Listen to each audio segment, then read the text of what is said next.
Hello YouTube, it's Lion here with Hobbies of Man once again, and today we are doing another light novel review. Now today we are going to be reviewing Rising of the Shield Hero Volume 6. This is written by Aneko Usagi and published by One Piece Books, as you guys can see right there and right there. And the demographic here is seinen, and the genres here are isekai and dark fantasy. Now adaptations wise, this does have an adaptation, but this is not covered in that first season, and season 2 is coming out soon if it hasn't already come out. So there you go. This is going to be, probably the first stuff that's covered in that season. So if you don't want to read the books, check it out then. And the premise here is that in the aftermath of the wave from the last one and this new, countdown for the next wave, the heroes need to train, but midway through the training, a new threat arises. And then everyone has to mobilize to kind of figure out what the threat is. And obviously the heroes, being garbage, leave Naofumi behind and do things by themselves very badly. So there you go. So yeah, the heroes are back to being garbage individuals, and I'm back to not liking this series. Look, I actually really do like Shield Hero, and I really do enjoy it, but the writing of the heroes is so bad because, I don't mind bad characters that are bad because they're ignorant. It's just there's way too many of them in this series. It's so annoying. But I'll just leave it for the character building portion of the review. So let's start with the plotline here. Look, it's good, and I really did enjoy the training aspects and the grinding and the stuff where they go through the whole battle against time. I did really enjoy all that. And these unsurmountable odds that pile up to the race against time thing. I also just really liked the team building aspects and love the wacky hermit training thing they did with the old lady that showed up in volume 2. The plotline is solid and it's good, and I really do enjoy how they make it happen. I do enjoy that at the end of the beginning of the book, we're dealing with the end of the Kalmarina thing. And they kind of deal with the fact that the bow hero is a crappy person to the nice little Rishia girl. And we deal with him, and Naofumi gets angry on her behalf because they're treating her the same way they treated him. And I just love that whole kind of Naofumi taking in those that are also ostracized by their group. And I really did enjoy how they dealt with him helping people, and I really did enjoy, the training of this new character, Eclair, that they bring in, and how she is a swords master, and she can teach Rafalia what she needs to know in order to help Naofumi out further. And I really did enjoy everything about the plot, but goddamn the characters, man. I really, yeah. So, characters-wise, though, man, look, I just hate the heroes so much. And it really annoys me because it makes the enjoyment for the series drop every time I see them. Because they're not well written. They're not good characters in the sense that, they're shitty people and you're supposed to hate them because they're, shitty people. Because that's accurate. They are shitty people and you're supposed to hate them because they're shitty. But the way they turn out to be bad as people is so boring and so annoying. And it's, ridiculous because, people cannot be that ignorant. There's no way that they're that stupid. It's just so actually, I live in the US. People definitely have shown that they can be that stupid, but still, it's such a lazy way to get you to dislike characters. I want them to just be evil, not stupid. And I want to hate them because they're evil, not because they're stupid. And I just really dislike it because it's so bad. But because the plotline is so good and so enjoyable to read, I still want to continue to read it. And I just get cringe and pain when I read about the other heroes. And it's just so bad. I really dislike it.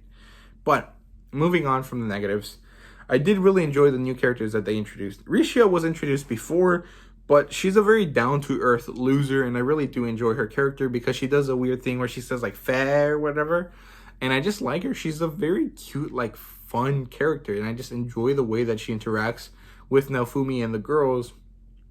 And, you know, I feel for her because she was basically taken advantage of in like they just made her do whatever they wanted because she wanted to be part of the team, but she wasn't good enough because no one took care to learn about what her strengths were. And it's just like really endearing, and it kind of like sucks, and it makes you feel bad. And you know, I just want her to succeed, and I really do like that Naofumi is helping her succeed in that sense. I also like Kyo, which is Raphalia's little buddy from the village. And I like how he's just a nice, earnest kid, and I really do enjoy him as a character. And I'm happy that Raphalia has found someone from her village that she can like interact with, obviously. But now basically she's an adult and he's a kid just because of how they develop. Because it seems like their bodies affect their brains as well, right? So Raphalia looks 18 and she leveled up from when she was like 10 years old. And so now she acts like an adult, whereas Kyo still acts like a kid, and he's still like at a small level. So it's very interesting to see, and the dynamic really did change a lot between them because we did see how they interacted. In the first volume, I think we had a short story about them, and you know, it's just really interesting. I also really like the comeback of the old lady. She's like awesome. It's so funny. She's just like so great. I really do enjoy her. I hope we get a name for her instead of just old lady, but she's really funny. I do really like her as a character. And then the newest person that we get is Eclair. Awesome, badass warrior woman. I love female knight archetype characters like Urza Scarlet. I really do enjoy it, and I love Eclair so much. And yeah, I hope she stays around and joins Naofumi's team. It would just be really wonderful if she did. But I don't know if she will, so there you go. World building wise, holy crap, the Chinese lore stuff is really good. I really did enjoy it. The tortoise is like the bad guy, kind of. I don't know. It's very interesting. I really do hope that we get to see more of it, because if there's one, there should be all the other three, because, you know, so the Chinese thing is like, the cardinal directions each have an animal associated with them, and they're kind of like the spirit. It's like the white tiger, black tortoise, blue dragon, red phoenix, I think is what they are. It's just really interesting, and I hope that we get more of it. And the stakes are raised really nicely, and it's like, okay, it's not just the world that's in danger, it's like your life, and you have to choose one or the other. You have to choose the world, or you have to choose the people in the world, and it's very interesting. I really do enjoy how they kind of, you know, change that up on its head. It's showing that the author can write well. They just choose to be really lazy with the characters, and man, I just don't like it.